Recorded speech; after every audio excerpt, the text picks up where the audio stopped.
Assalamu alaikum, welcome back to again my channel. Hope you all are doing great. आज का vlog lunch time के बाद से start हो रहा है।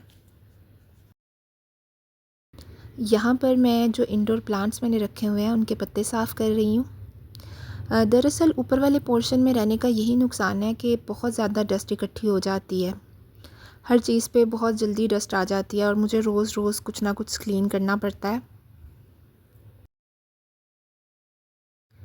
डस्ट की वजह से जो मैंने बाहर सोफ़े रखे हुए हैं, जो बाहर मेरा फ़र्नीचर पड़ा हुआ है ना, वो भी बहुत ज़्यादा गंदा हो गया हुआ है। उसकी भी पॉलिश बहुत ख़राब हो गई है। दरअसल ऊपर वाला जो एरिया है वो काफ़ी ओपन है, इस वजह से भी ना मुझे बार बार जो है चीज़ों को साफ़ करना पड़ता है। वैसे तो घर की जो रोज़ाना की क्लीनिंग होती है वो तो साथ साथ ही चलती है, लेकिन 2 बच्चों के साथ घर की डीप क्लीनिंग करना बहुत मुश्किल होता है। इसीलिए मैंने ना घर के कामों को डिवाइड किया हुआ होता है। तो मैं रोज़ाना की बेस पे थोड़ा थोड़ा सा काम साथ साथ कर लेती हूँ ताकि एकदम से मुझे बर्डन फ़ील ना हो। उसके बाद मैं किचन में आ गई थी चाय बनाने के लिए। अपने लिए और फ़ारूक के लिए मैं यहाँ पर चाय बना रही थी और बच्चों के लिए ना मैंने फ़्राइड आइटम्स जो थी वो फ्राई कर ली थी। वैसे तो मेरी ज़्यादातर कोशिश यही होती है कि मैं बच्चों को ना घर की बनी हुई चीज़ें ही खिलाऊं, लेकिन फिर भी मैं ये जो फ्राइड फ्रोज़न फूड होती है ना वो मैं घर पे ज़रूर रखती हूँ इमरजेंसी कंडीशन के लिए। कभी कभी दिल नहीं भी चाह रहा होता कुछ बनाने का, तो ये बहुत बेस्ट ऑप्शन होता है कि निकालो और सिर्फ फ्राई कर लो। और बच्चे भी जो है ना वो बड़ा खुश होकर ये खाते हैं। अपने लिए और फ़ारूक के लिए मैंने केक मंगवा लिया था। मुझे चाय के साथ प्लेन केक बहुत अच्छा लगता है, तो बस यहाँ पर मैंने अपने लिए केक मंगवा लिया था।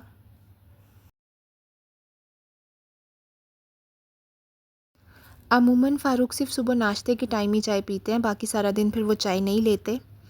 और मैं भी जब शाम की चाय पीती हूँ तो अकेले ही पीती हूँ, लेकिन आज फ़ारूक चूँकि घर पर थे तो मैंने उनको भी इंसिस्ट किया कि वो मेरे साथ ही चाय पिए। इसीलिए फिर मैंने उनके लिए भी और अपने लिए भी चाय बना ली थी।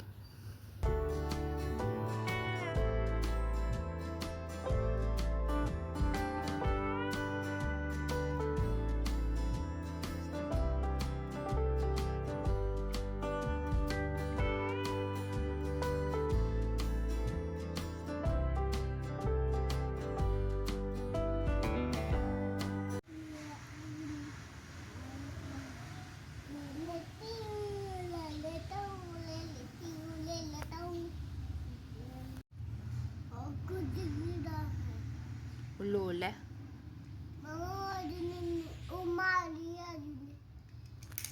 हो हाय।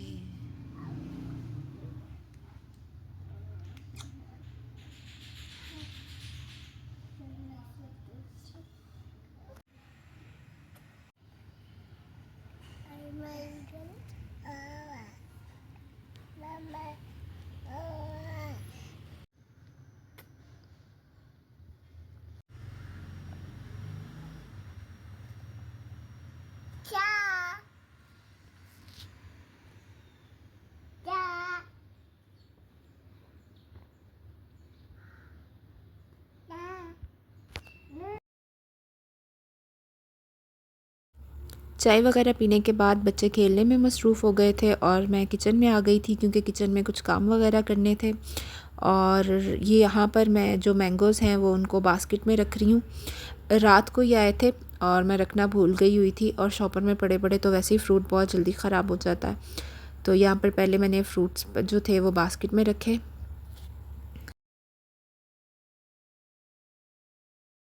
मैं रिसेंटली मार्केट से मेजरिंग कप और स्पून लेकर आई थी, बस उनको यहाँ पर उनकी जगह पर हैंग कर रही हूँ। और उसके साथ ही मैं रात के खाने की तैयारी कर लूँगी। आज खाने में मैं दाल और चावल बनाने वाली हूँ। मसर चावल जो हैं वो मेरे बहुत ही फेवरेट हैं और बहुत इजीली बन जाते हैं।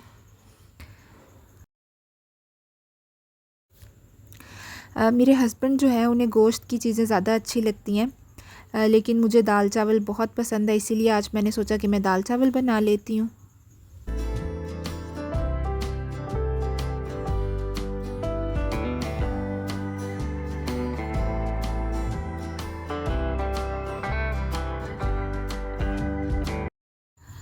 बाहर मौसम बहुत खूबसूरत हो गया हुआ था, सुबह से ही बहुत अच्छी माशाल्लाह से हवा चल रही है और गर्मी भी काफ़ी हद तक जो है वो कम हो गई थी। यहाँ पर जो मैं ट्रेस दिखा रही हूँ ये ना दरअसल मेरी मामा ने मंगवाई थी अपने घर के लिए। तो जब मैं लास्ट टाइम उनके घर गई तो मुझे ये बहुत अच्छी लग रही थी, तो मैंने उनसे कहा कि ये मुझे दे दें। और फिर ये जो बास्केट्स हैं ना, ये मैं उनके घर से लेकर आई थी। ये बहुत ही खूबसूरत हैं, इसको एज़ आ ब्रेड बास्केट या फ्रूट बास्केट भी यूज़ किया जा सकता है और इसको एज़ अ ट्रे भी हम लोग यूज़ कर सकते हैं। ये बहुत प्यारी हैं, ये हैंडमेड बनी हुई थी। तो बस फिर मैं मामा के घर से उठा के ले आई थी। मैं हमेशा ऐसे ही करती हूँ, मुझे उनके घर में जो चीज़ अच्छी लगती है मैं उठा के ले आती हूँ। हालांकि इस बात पे मेरी बहन से काफ़ी बहस भी होती है, मगर फिर भी मैं ले आती हूँ। मामा हमेशा मेरी साइड लेती हैं और फिर मैं ले आती हूँ।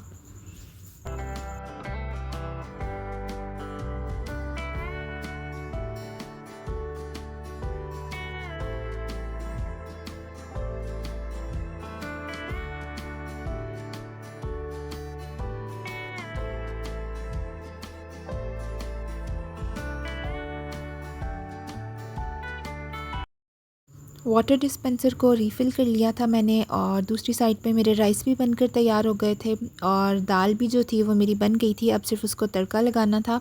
मैंने बहुत सिंपल सी दाल बनाई थी। मसल में मैंने लहसुन, नमक, लाल मिर्च और हल्दी शामिल कर दी थी और इसको पका लिया था जब तक दाल गल नहीं गई थी। प्रेशर लगा दिया था और जब दाल गल गई थी तो उसको फिर मैंने तड़का लगा लिया था लहसुन और ज़ीरा और लाल मिर्च का, साबित लाल मिर्च का। और तड़का लगाने के बाद दाल मेरी बिल्कुल तैयार हो गई थी। ये बहुत ही सिंपल सी दाल होती है और बहुत मज़े की बनती है। उसके बाद दाल के साथ मैंने सैलेड बना लिया था, क्योंकि दाल चावल सैलेड के बगैर तो बिल्कुल भी नहीं खाए जाते। तो यहाँ पर मैंने सैलेड भी साथ में बना लिया था।